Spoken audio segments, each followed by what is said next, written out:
we've reached the Turkish-Bulgarian border, and you can see in front of us there's a huge queue. So we don't know how many hours it's going to take for us to get through this. Let's see. Yeah, it doesn't look very good. I think we're going to be here for at least a couple of hours. At a distance is the Bulgarian border, at a real distance, and we have at least a couple of kilometers to go. Summer heat shimmers across one of the busiest borders in the world. At the Turkey-Bulgaria border, scores of impatient cars wait. It is the first border crossing for the GLA. The few thousand meters to freedom is many, many hours away.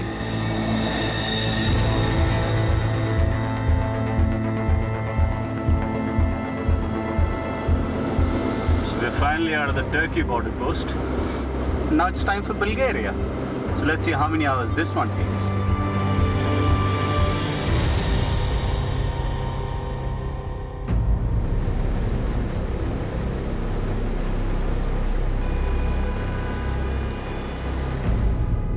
So we've managed to finally cross the Turkish border, but now we're stuck at the Bulgarian side of things. In total, we've been here for over 5 hours now, and along with us, there have been a lot of other people, and they're beginning to get restless. It's hot, it's been very sunny throughout the day, and there are not much facilities around us. So in the background, you can actually hear people honking away to glory, trying to pressurize the officers to let them in into Europe. But being the second busiest border crossing in the world, I suppose that's how it works. You gotta take time out to cross this place.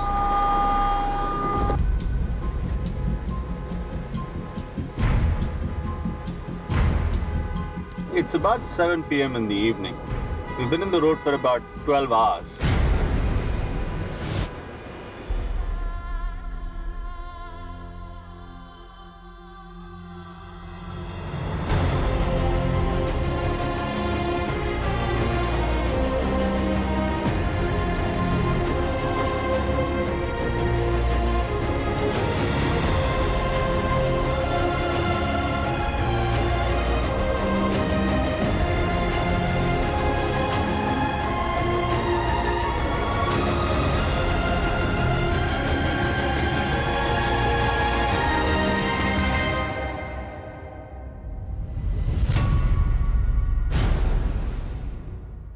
So that's Turkey, and finally, that's Bulgaria, and we're finally inside Bulgaria. An interesting day one, is it? Very interesting. A bit too long, maybe, but that's okay. I mean, I think it'll be easier from now on. Every day we expect the next day to be the easy one. At one location, within possibly 3 kilometers is all the adventure that we had. We should be heading to Plovdiv. We started somewhere at noon, about 5 kilometers behind.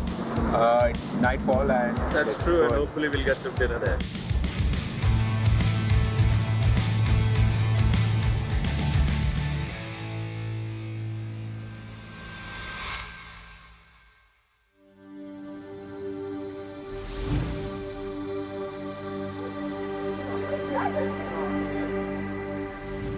I'm guessing it's one part we can't take our cars in, the old town. I think these are culturally protected. Yeah, it's a museum of history. Bulgarian national revival, so obviously they're taking care of the history and preserving these structures.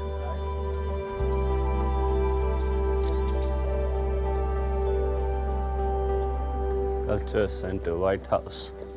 There are people living there, there's civilization. I'm guessing people are just waking up. Lots of contrasting colors. I know. Look at this wall. This is interesting. It's almost like a spray-painted wall, right? This will be nice with the creepers, giving it a really old look. Yeah. So the museum is that way, Ishan. Which way? That way, but I think we're going to the amphitheater, which is more a landmark in this area. I believe there are still festivals that go on in that amphitheater. You come back. Yeah.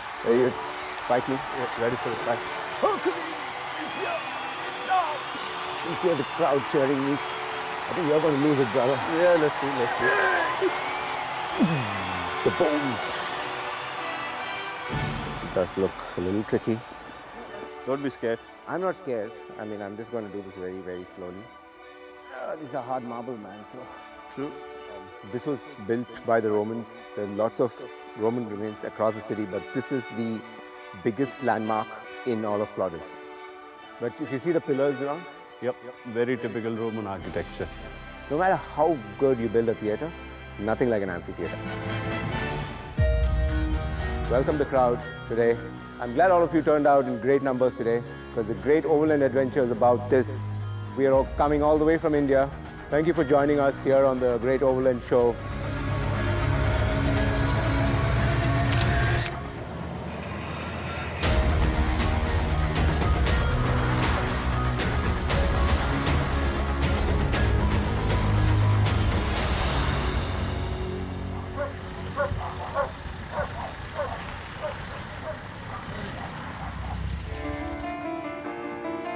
Yep, there she is, the Bulgarian beauty.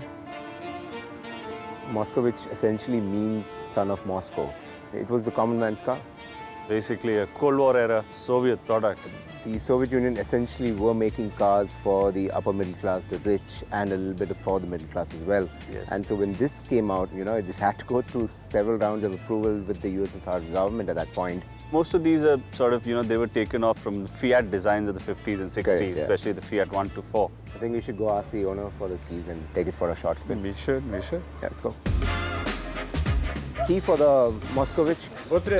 The car? Yeah, but All right. All right. These are retrofitted seat belts. Yeah. I know.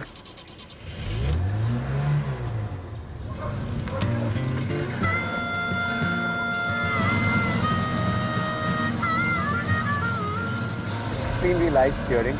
Perfect for city driving. These old cars are quite easy to drive. You just have to remember that the brakes don't work that well. And just take it easy, just take it slow, and they work absolutely fine. The suspension is not bad though. Very comfortable. Very interesting gear knob. It almost looks like a small aquarium. Well, I think the most interesting fact we discovered was the fact that it's named as the son of Moscow. Other than that, basically based on an old European design. Basic engines, basic interiors, 4 gears, and that's why these cars still work, because they're so simple to run.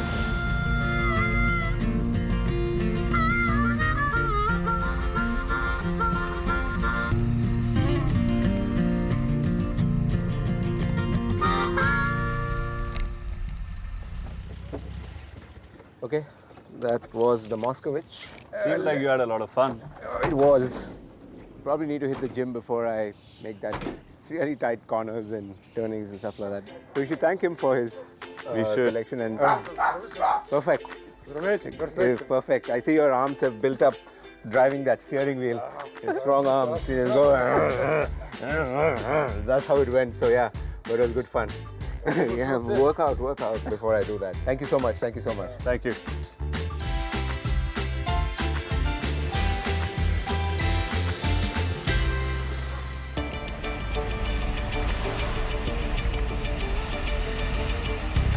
So day 5 of the Great Overland Adventure, and you guess what? We did 8 hours at the border yesterday between Istanbul and Bulgaria. As luck would have it, we're crossing countries again. We are on the road now heading to the Romanian border before we hit Bucharest, so fingers crossed. The roads from Bulgaria to the border was quite interesting. We've been on nice winding mountain roads, fantastic scenery. Hopefully we should be at the border very soon.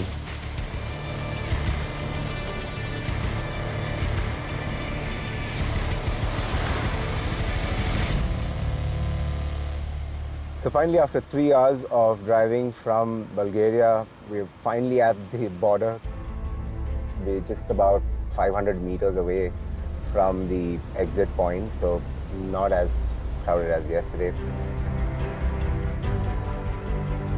We've taken exactly 5 minutes to cross the Romanian border. Finally get to see a new country in daylight, and we are in the land of the Dracula, and that's the only real significant piece of history that I know of Romania. Lots and lots of green outfields, and I think I actually spotted someone playing cricket on one of these areas, and I think I'm going to see if there's a area in which I can actually take the car inside and see if they're actually playing cricket.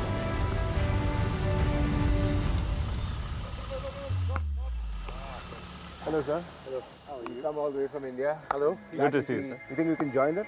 Please do. Because I can't believe we're actually getting to play cricket in the middle of a beautiful stadium of sorts. Ranga Mitra, who is kind of pioneering this effort of bringing cricket to Romania. Well, actually, Cricket Romania was set up in 2009 when a Romanian gentleman came to us and said he wanted to introduce cricket to the Romanians. So we've now got 8 clubs in Romania. We have now introduced cricket to about 1,000 Romanian children in school. We're using the expatriates over here, as we call ourselves, as a stepping stone to introduce cricket to the Romanians. So like the English brought cricket to India, you're the Indian bringing cricket to Romania. We're actually using cricket not just as a sport. Sure. We're using it for development of personalities, as a leadership training program. Yeah. And the parents like it, the teachers like it. Yeah. This game can only succeed in this country if the Romanians stick to it. Rahul, thank you so much for hosting us. Thank you very much It was for a pleasure coming. playing on this. Your boys are fantastic. They're super talented and I wish them all the best. But we got to get back on our... Before you leave, I would like to present you small gifts from Cricket Romania. Cricket Romania, Zindabad. And Castlevania Club Zindabad. Yeah, I know. And Romanian... Anyone who promotes cricket in Romania, Zindabad. Thanks. Thank you so much. Thank you.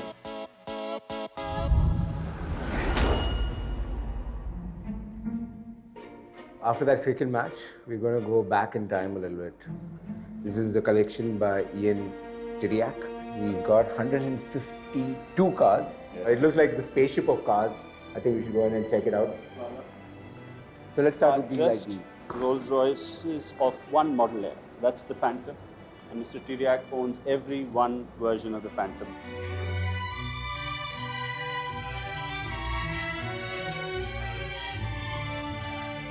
See that interesting seat at the back in this car? Maharaja seat. It's called the mother-in-law seat.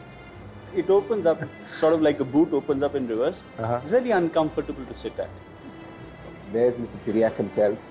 Not here with us today, but you can get a sense of how proud he is holding those trophies.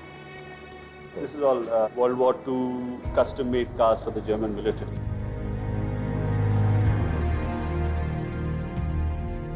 The yellow car, that's interesting. This was produced when Enzo Ferrari was still the boss running the company. Yeah. And if you see, it says Dino. Dino was his son's nickname, Okay. who actually died at a very young age. So this was a car more produced as a tribute to him. The official name is a 246 GT, but it has always been referred to as the Dino. You've got the 911, which is such an icon, but the Spider, of course, takes it to the next level. It's a completely different animal. Someone who owns 150 of these and wants to get another 80 of them, maybe I think I should apply for a job here and help him select a few of them, come down. And I would happily apply for a job just to clean it. That'll be enough. I'm more than happy to do that.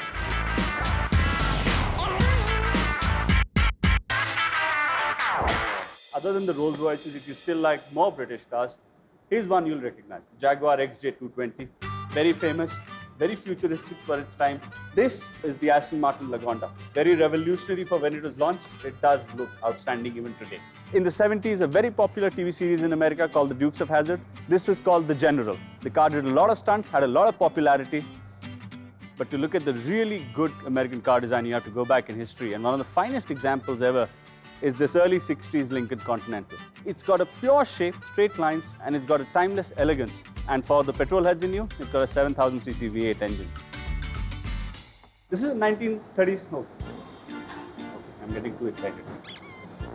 This is a 1937 Cord 812. It was the first car to feature flip headlights.